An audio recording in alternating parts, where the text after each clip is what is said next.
ujungnya itu lebih gemuk. Kalau kalian buka di tengah-tengahnya ada seperti sayatan gitu. Ya, beda nanti dengan klem ya. Ini contoh adalah klem. Secara sekilas mungkin mirip ya, sama-sama bergerigi tapi lebih panjang saja karena ada yang klem juga yang lebih kecil. Nah, terus seperti ini. Klem lebih kecil. Secara sekilas mirip kan? Ya. Jadi kalau kalian buka nggak ada sayatannya, kayak ada patahannya gitu. Oh. Bisa lihat ya di sini ya. Ya ini. Ya ini kan.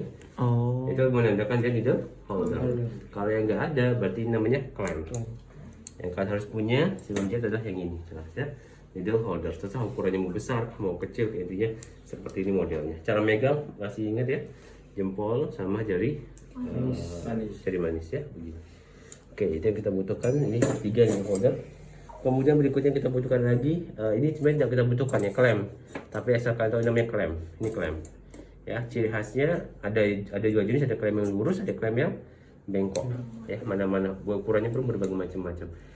Intinya kalau klem fungsinya untuk menjepit. Misalnya kalian melakukan penjahit ternyata ada pembuluh darah yang robek. Ternyata ngalir darahnya terus basah terus gitu. Nah, kalian nanti cari-cari, oh ketemu pembuluh darahnya, kalian bisa klem deh. Terus nah, terkunci pembuluh darahnya. Jika kalian nanti jahit dia untuk mengikat pembuluh darah.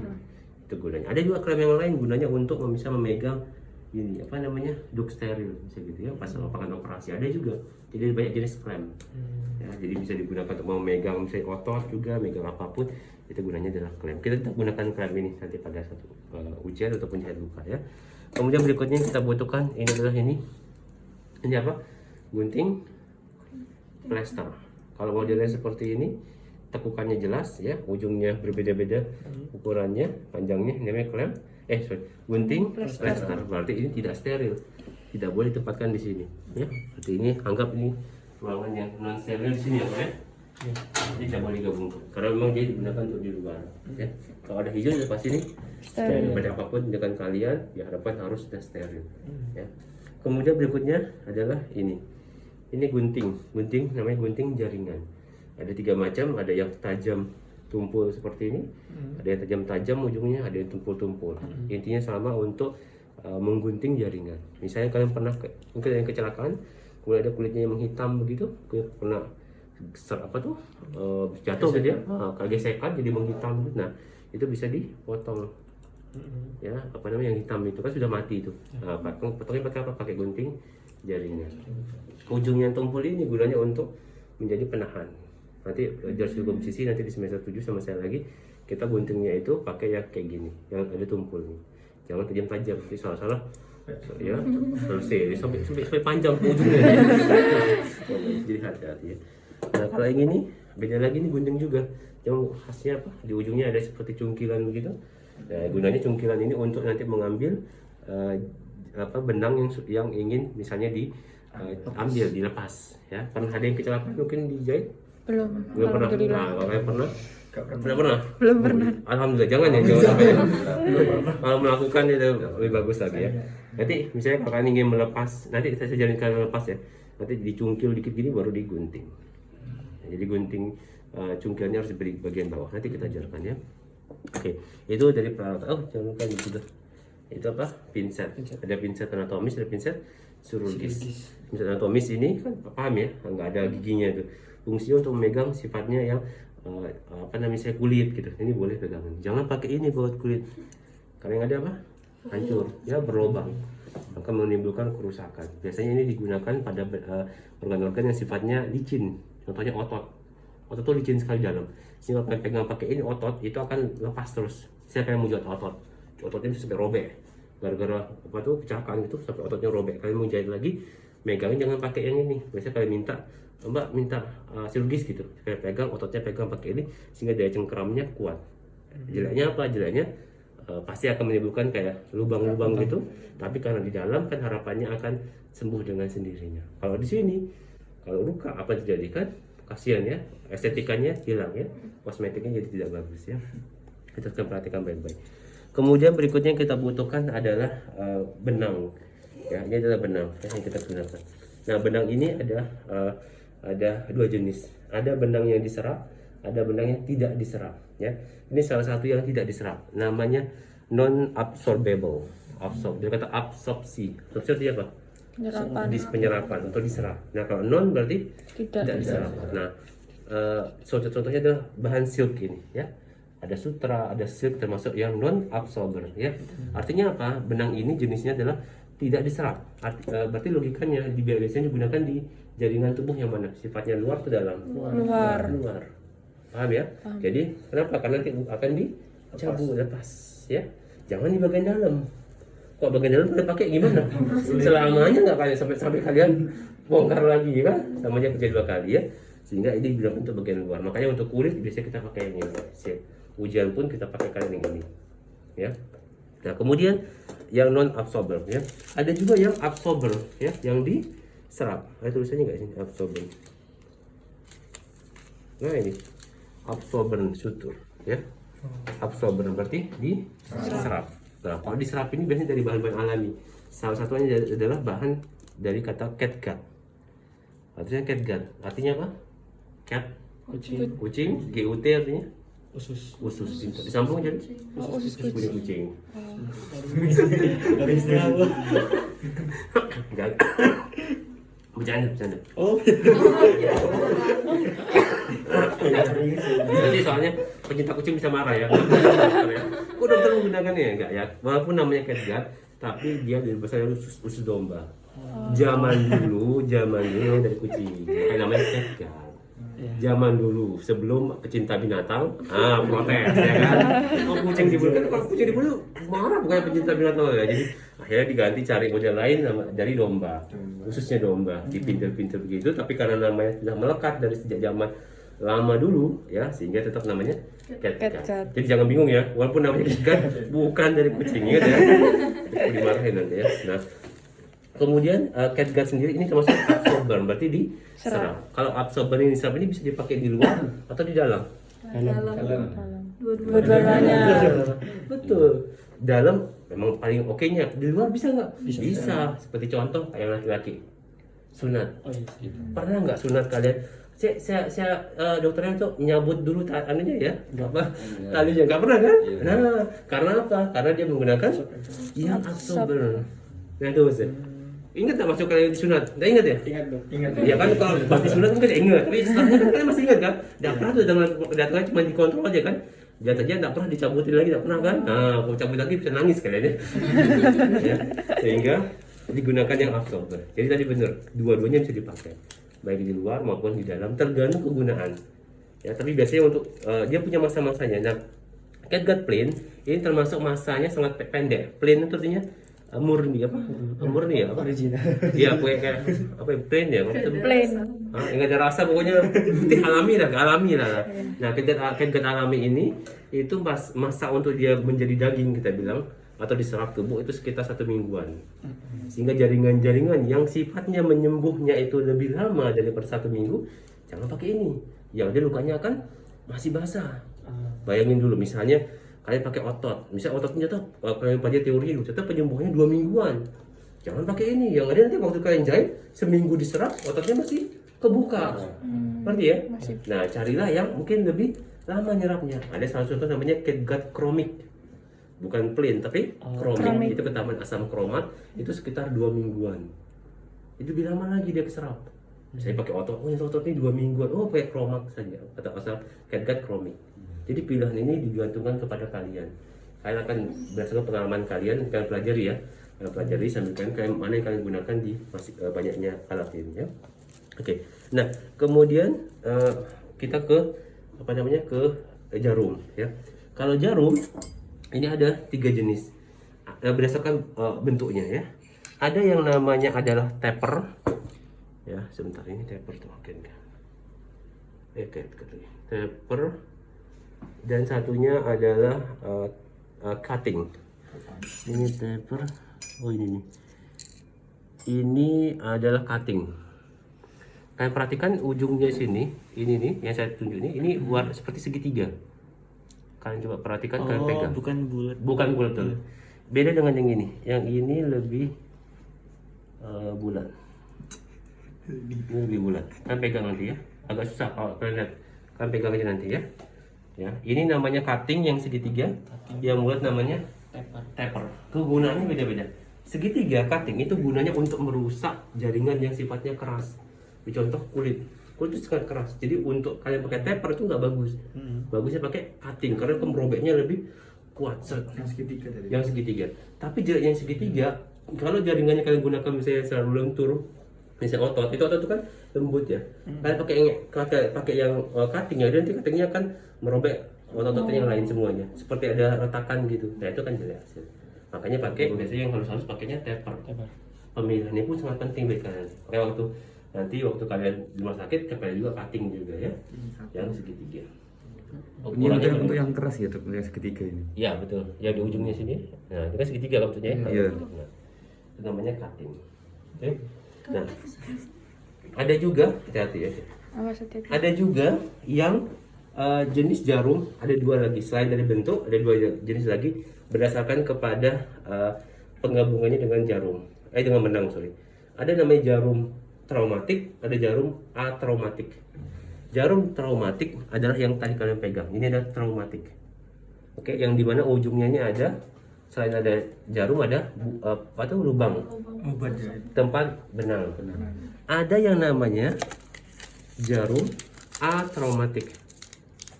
Ya, ini namanya atraumatik. Dimana sudah langsung nyambung. Nah, sudah langsung nyambung. langsung nyambung. Jadi kalau mau dibilang enakan yang ini. Langsung ya kerjain. Tapi harga lebih mahal jelasnya. Pertimbangan juga ya. Ini harga lebih mahal. Ya kalau tadi lebih murah, tapi kalian ada usaha untuk memasang. Ya, masang. Kalau ini kalau traumatik saya namanya berarti nanti pada saat masuk ke dalam kulit ini akan atau dalam organ ini akan merusak karena organnya akan nyelip ke dalam lubang kecil ini. Paham? Bisa begini masuk gitu kan benda itu organ pasti kan jaringan kan nyelip dalam situ sehingga menimbulkan trauma tersendiri di dalam yang butuh nanti proses penyembuhan dengan sendirinya oleh kulit tubuh kita. Aman ya aman, tapi namanya tetap traumatik ya. Lebih bagus lagi ya kayak gini ya, yang biasanya kalau yang ini biasanya pakai di wajah gitu ya. Yang lebih yang nggak butuh yang penyembuhnya harus bagus banget gitu. Kalau dokter plastik itu biasanya pakai kayak gitu. Terbedah pun ya kalau dia mau enak pakai ini saja gitu ya. Ribet kalau pakai ini. Tapi kalau dokter umum biasanya kalau di IG dia pakai ini saja. Murah meriah ya.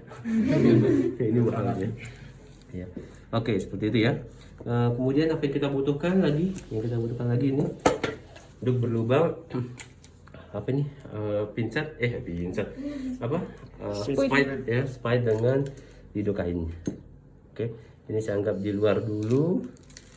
Oke, ini semua di dalam ya. Oke, yuk kita mulai. Saya di mana posisinya supaya naruh itu.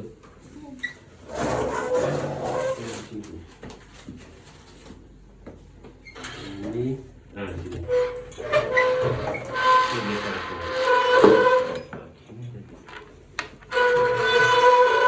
Bisa kalian lihat. Oke, saya mulai ya. Nah, jadi yang pertama adalah kita lakukan adalah apa? Yang pertama adalah kita perhatikan lukanya dulu, ya. Kemudian kita lihat lukanya, ini apakah membutuhkan perawatan luka atau tidaknya. Karena beberapa luka itu kadang lukanya itu kotor, ya. Kotor, misalnya karena jatuh dari motor kemudian kena debu, sehingga kenapa? Kalau di pasir tuh, pasir itu ya. Jadi nanti lukanya itu bisa ketemu dengan pasir. Kalau ketemu dengan itu, biasanya kita pakai handscoon non-sterile dulu. Ini kita bahas saja ya, dicek ujian nggak ada ini. Tapi seandainya kalian ketemu seperti itu, kalian pakai handscoon non-sterile dulu. Kalian ambil NaCl, kalian semprotkan, kalian bersihkan pakai kasar, dibersihkan ya. Karena takutnya nanti yang yang pasir-pasir tersebut bisa masuk ke dalam luka. Nanti dia akan menimbulkan perlambatan dari regenerasi kulit ya, atau bahkan jadi infeksi di sana. Kalian bersihkan dulu. Kalau seandainya curiganya misalnya ternyata lukanya itu tempat yang kotor banget atau kena besi berkarat, biasanya kita tambahkan dengan H2O2 peroksida. Mungkin kalian pernah lihat ada yang warna pink begitu, disemprotkan terus nanti kita gosok-gosok. Agak sakit itu. Tapi kita gosok-gosok itu gunanya untuk memecah H2 sama O2 supaya kepecah sehingga O2-nya keluar kayak ada gelembung-gelembung. Gunanya O2 itu untuk membunuh bakteri-bakteri anaerob. Satu bakteri anaerob yang sering timbul yang diam di dalam benda-benda berkarat atau di pasir adalah tetanus. Betul. Makanya kalau kalian curiga nih, kok kotor banget, kok ada tusukan mungkin dari benda berkarat, jangan sampai lupa pakai H2O2. Kasihan pasiennya. Mungkin kalian jahit selesai, tapi berapa hari tetanus, matilah kalian ya. Tetanus saja mau sembuhkan ya, masa disembuhkan ketika kematian tinggi banget ya. Jadi hati-hati ya. Oke, itu kita anggap kalau sudah aman ya. Misalnya lukanya bersih, kita mulai dengan persiapannya. Yang pertama adalah kita ambil dulu ini, saya belum pakai spoon ya. Kita ambil apa nih? Dilukain, kita patahkan, pura-pura patahkan aja, tek, taruh di tempat tidak steril, taruh di sini. Oke. Setelah itu yang kedua, kita ambil spike, ya. Misalnya spike-nya berapa? Misalnya 3 cc atau 5 cc, kita taruh sini, jatuhkan di yang steril. 4 steril. Tidak boleh megang. Walaupun kalian terlalu baik, misalnya serapi banget gini, jangan ya. Tidak butuh kalian terlalu baik nggak perlu ya. Jadi lempar dari atas, paham ya? Oke. Setelah itu kita mengambil handscoon steril. Nah ini kan nggak ada handscoon steril, kita anggap ini handscoon steril. Oke, waktu hujan kalian pakai ini juga deh kayak. Sama kan ingat handscoon steril kan ada tempatnya ya kan? Kalian buka, kemudian kalian jatuhkan di sini. Ya, dibuka dulu ya, terus jatuhkan di situ. Ya, setelah itu baru kita cuci tangan. Kita cuci tangan dengan air mengalir. Kalau ini karena butuh sterilitas tingkat tinggi, jangan lupa pakai air mengalir saja. Ya, setelah selesai, baru kita deketi, kita pasang handscoon steril. Ini cara masangnya ya. Ingat ya, anggaplah ini. Kalau begini nanti kalian ya menyesuaikan saja lah ya. Saya ini, kembali. Ya.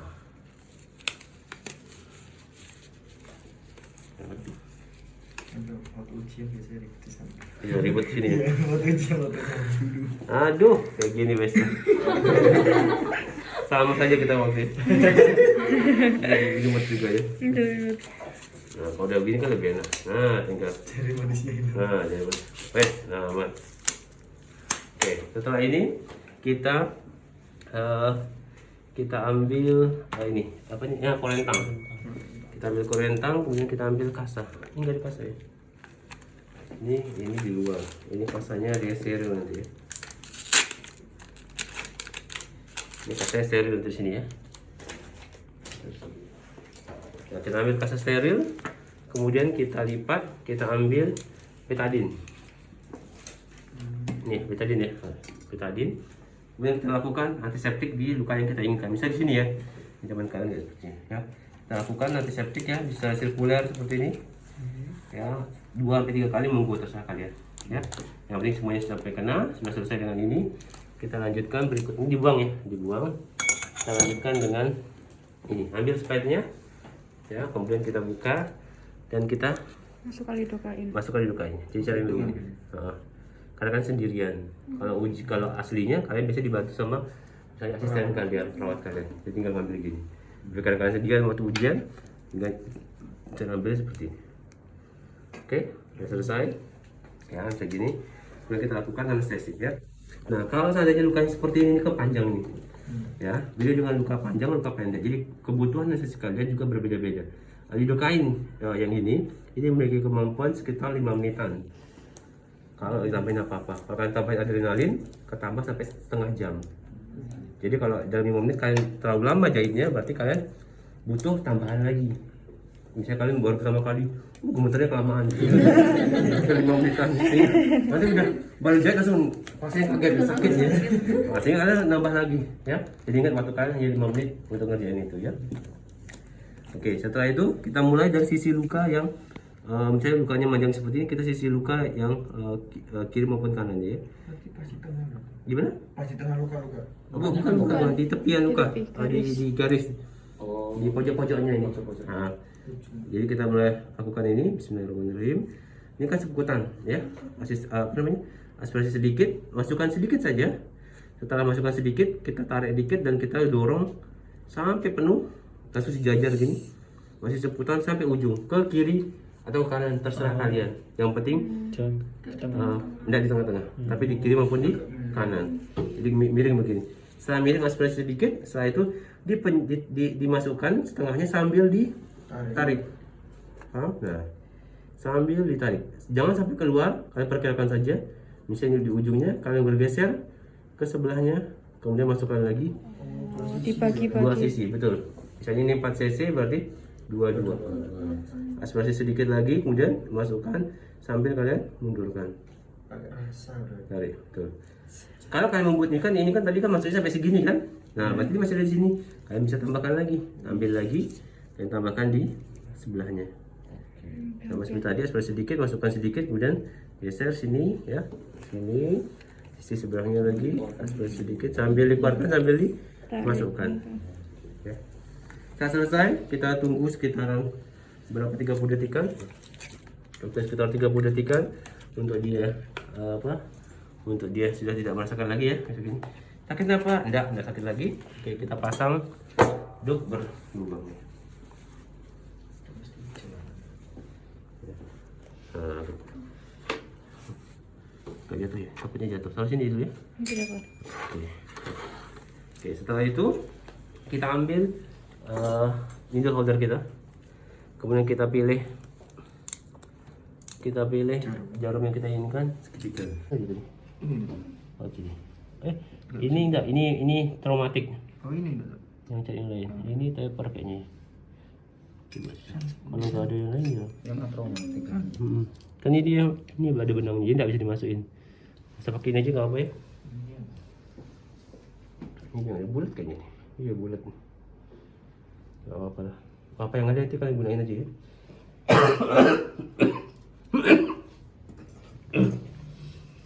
Lakukan pemegangan seperti ini. Jepit di sepertiga bagian yang tumpul. Di sini, di ujungnya sini, bukan begini, bukan begini. Oke, di ujungnya sini. Ya, jangan terlalu ujung tapi agak bawahan sedikit. Ya, setelah itu kalian klem sampai bunyi. Ingat arahnya ke kiri kalian. Kalau kalian right hand dominan. Ya, kalau kalian left hand ya berkebalikannya daripada itu. Dan jangan begini. Ini salah, ke arah atas. Oke, ke sepertiga bagian luar. Jangan di tengah-tengah, apalagi mendekati yang tajam. Ya, sepertiga bagian yang tumpul. Setelah selesai dengan ini, kita ambil benang yang kita inginkan. Ya, kita ambil, kita gunting. Oke, setelah itu kita pasang. Cara masang seperti ini. Kalian pegang dengan tangan kiri kalian yang ini. Kemudian tangan kanan kalian pegang ini. Ini sangat variasi sekali, banyak sekali caranya masang. Tapi intinya terpasang. Jadi bagaimanapun nanti kalian nonton YouTube, dok caranya beda, nggak masalah. Ya, berapa center beda-beda caranya. Yang penting apa? Masuk. Ya, asal jangan kayak gini. Jangan, itu kayak kuno banget ya. Pasang jarum. Pasang jarum. Sentuh. Jangan, itu kuno banget. Walaupun bisa saja, tapi kan kuno banget ya. Kuno banget caranya ya. Jadi saya proses seperti ini. Ya, ini saya tarik ke sebelah kiri. Ya. Masukkan ke tengah-tengah, ke dalam sini. Nah, ini celahnya kan? Ini celahnya ini. Bisa lihat ya? Dari kiri ke celahnya dulu. Setelah itu saya masukkan ke depan, kemudian ke arah bawah sampai berbunyi. Berarti ini ujungnya Ujungnya bisa dimasukin. Ini dimasukin. Nah, kayak bukan yang tadi gini ya, bukan ya. Itu mau jarum jahit yang kalian ya. Ya, jadi bisa gitu. Saya ulang ya. Yang lagi sekali. Oke, kita pegang tangan yang tidak dominan, tangan kanan. Ini sambil kalian tahan ini supaya dia menegang ya, supaya dia menegang. Ke sisi sebelah sini, masukin tengah-tengah. Kemudian diginiin. Nah, ada bunyinya kan? Sampai bunyi. Ya. Setelah itu pegang tangan kanan, ambil pinset tangan kiri. Nah, setelah itu kita lakukan penjahitan ya. Saya di sini jahitnya. Nah, tusukkanlah ini jarum ini tepat 90 derajat dari kulit. Begini jadinya. Tidak boleh begini. Paham? Tidak boleh begini. Tapi harus 90 derajat. Karena kalau begini akan menimbulkan luka menyayat begini. Jadi hati-hati. Yang kita benar adalah caranya 90 derajat. Jadi tangan kalian memutar seperti ini. Oke, yang ini tangan kalian berputar seperti ini sehingga tepat 90 derajat menyentuh kulit. Di mana saya tusukkan, dok? Tusukkanlah sekitar 1 cm di tepian luka. Misalnya tepian luka berarti 1 cm, ya kurang lebih mainnya di sini. Main feeling aja, ya. Saya tuh yang ini kalian ambil untuk kalian angkat. Ya, untuk kalian angkat ya supaya ini tepat 90 derajat. Saya akan tusukkan, bismillahirrahmanirrahim. Ya, tusukkan. Terus ya sampai ke arah bawah luka. Ya, kemudian kalian keluarkan tepat sejajar dari sini dan juga sekitar kurang lebih berapa? 1 cm juga. Ya, saya anggap di sini. Setelah itu tangan kiri kan bawain begini kulitnya pasien. Supaya membuat ini lebih keluar lebih muncul. Setelah itu jepit. Nah, jangan jepit di atas sini, nggak boleh jepit begini. Tapi jepitnya di sini. Beda kan? Kalau jepit di sini kan akan membuat jarum kalian jadi tumpul. Oke, kalau begini tumpul jarum kalian, tapi yang benar begini, paham? Ya. Tahan dengan tangan kiri kalian, tangan kanan kalian akan lepas. Oke, setelah lepas, kemudian kalian jepit, ambil di bagian bawah sini. Di bagian bawahnya ini ya, di bagian bawahnya ini. Kemudian tarik mengikuti bentukannya dia, yaitu bentuk huruf C begini. Nggak boleh tarik ke atas. Mengikuti huruf C. Setelah keluar seperti ini, kan ada keluar nih ya, benangnya sama aja. Ini kalian jepit seperti ini. Jadi dari awal begini, kalian jepit seperti ini. Jadi tidak akan hilang. Ini tidak akan jatuh, takutnya on. Tapi kalian tekan tetap dia buat dia steril. Begini sehingga dua jari kalian lepas. Ambil dua jari kalian ini megang antara jarum sama benang. Pegang begini, lepas tangan kanan kalian, tarik sampai dengan segini, kurang lebihnya. Ya, kurang lebihnya sekitar segini. Setelah selesai dengan ini, kita lakukan ya dengan cara melakukan pemutaran dari arah sini 2 kali, 1 2. Ambil ujungnya, jangan ambil di sini. Ambil ujung, nanti ada manfaatnya ya. Ambil ujung, setelah itu kalian tarik. Ya, terus kalian lakukan simpul di satu sisi, terserah kalian mau yang mana. Ya, jangan di tengah-tengah, nggak boleh begini simpulnya. Nanti ada maknanya ya. Dipahami dulu, ini di sisi satu simpul ya. Seperti ini ya, ditarik, yang ini kanan tarik, yang kiri juga tarik. Ya, seperti ini, tarikan saya di sini. Tarik kanan, tarik. Setelah selesai satu ini, tambah lagi satu. Ya, lagi sekali 1 2. Ambil lagi ujungnya.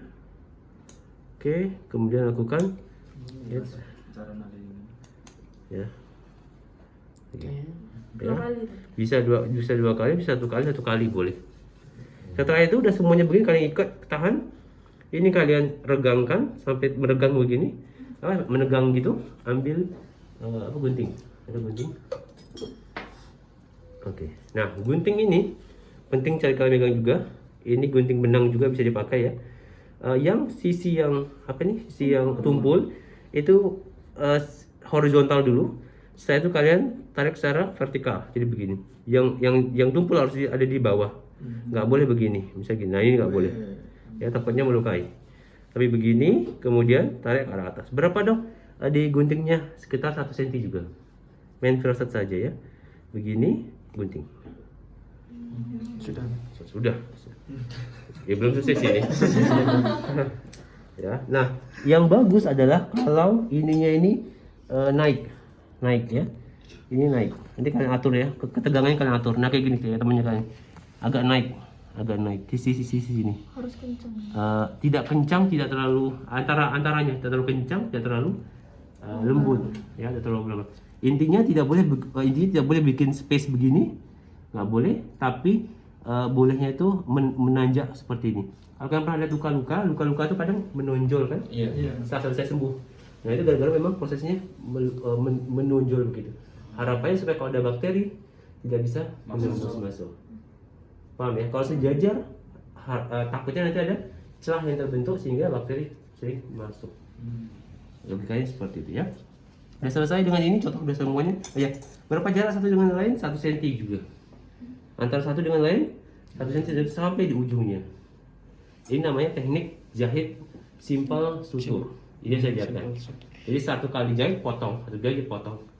Nanti dokter Dwi ngajarin di semester di UAB yang ngajarin yang ini jujur. Yang 1 kali panjang begini tapi jahitnya sampai panjang-panjang terus dari mulai awal sampai akhir. Nyambung nggak dipotong. Ini teknik khusus biasanya untuk ingin hasil yang lebih bagus. Kalau ini hasilnya nggak begitu bagus. Biasanya untuk di wajah, ya. Orang estetik itu biasanya kayak penjuru-juru gitu. Ya, kalau kalian susah belajar itu pakai ini pun tidak masalah. Ya, gitu ya. Oke, sudah selesai dengan ini ya. Kita angkat. Kemudian kita lakukan penutupan dengan menggunakan kasih betadine ya. Setelah itu kalian tutup, kemudian dikasihin Plaster. Saplas merah. Saplas merahnya. Ini kayak pengembangan saplas ya. Nah, gitu ya. Jadi ya. Oke, selesai terus ya. Nah, terakhir untuk bagaimana cara melepas ya. Karena kalian nanti disuruh untuk melepas. Nah, tadi guntingnya tadi. Oh, ini dokter. Ini ya, gunting lepas. Apa? Ya, gunting up tadi. Ada gunting tadi. Itu dia nanti. Ini tuh. Bukan. Nah, itu betul. Oke, nih. Tadi yang saya bilang tadi ya. Ini gunanya gunting untuk up benang. Namanya kayak gunting up benang. Up itu mungkin maksudnya angkat ya, angkat. Pertama, kalian cabut dulu kasanya. Ini kasanya mana? Oh, ini sus. Ini. Cabut dulu kasanya, plaster dicabut, kalian pakai handscoon, cabut pelan-pelan, lihat lukanya. Kalau lukanya sudah kering, berarti ini sudah bagus. Kalau dia masih basah, berarti itu plasma darah yang lagi membawa trombin, lagi membawa antibody ya. Itu untuk menyembuhkan proses luka. Ya itu kan apa trombosit keluarkan di plasma darah itu. Sehingga jangan diapa-apain dulu. Jangan cabut, jangan nanti itu terluka terus. Nunggu lagi. Iya, nunggu kering lagi. Seandainya kalian cek kan kontrol nanti 5 hari lagi ya, bisa kita bilang gitu. Terus kalian lihat langsung lihat, oh ini masih basah, nanti ya 3 hari lagi. Itu bukan lagi. Gitu ya. Jadi kalau kalian lihat ini udah kering, berarti oke sudah saatnya dibuka. Yang pertama, nah ini saya buka ini temennya. Nah, yang benar cara bukanya seperti ini. Ini yang salah ya. Ini mana ya? Mana ya ini? Ini teman-teman ini dah. Nah, pegang ujungnya ini. Kemudian ini yang salah ya. Ingat prinsipnya adalah yang di luar sini ini kan tidak steril. Tidak boleh yang tidak steril. Ini masuk ke dalam bagian dalam tubuh pasien. Itu prinsipnya. Ya, sehingga kalau begini ini salah, lihat ya, ini salah. Perhatikan apa yang terjadi. Ini akan saya tarik, ini akan masuk ke dalam. Oke, jadi kalau ada bakteri sini ikut masuk. Nanti ke depan dia akan infeksi gara-gara itu. Kalau antibodinya nggak bagus ya. Yang benar gimana? Yang benar seperti ini. Pegang ini, kemudian kalian tarik sedikit ke arah sana. Nah, ini kalian ambil ujungnya di sini. Ujung sisi luarnya. Potong di sini. Nah, di dalam dia kan tetap di dalam luar. Tarik. Simple tapi itu berpengaruh pada pasiennya. Oke. Tremor. Ya, itu kan masalah latihan. Ya, latihan. Dulu saya di bedah dulu waktu dia saya ngambil lipoma di punggung. Tahu lipoma ya? Tumor lemak. Nah, itu kita dulu ujiannya harus cari itu. Kalau dokter Emma sirkum ujiannya. Kita beda-beda. Jadi kita jahit, kita mulai ambil, kita mulai jahit. Dilatin gitu sama dokter. Kita sendirian. Teman-teman jahitin, kan bedah minor kan.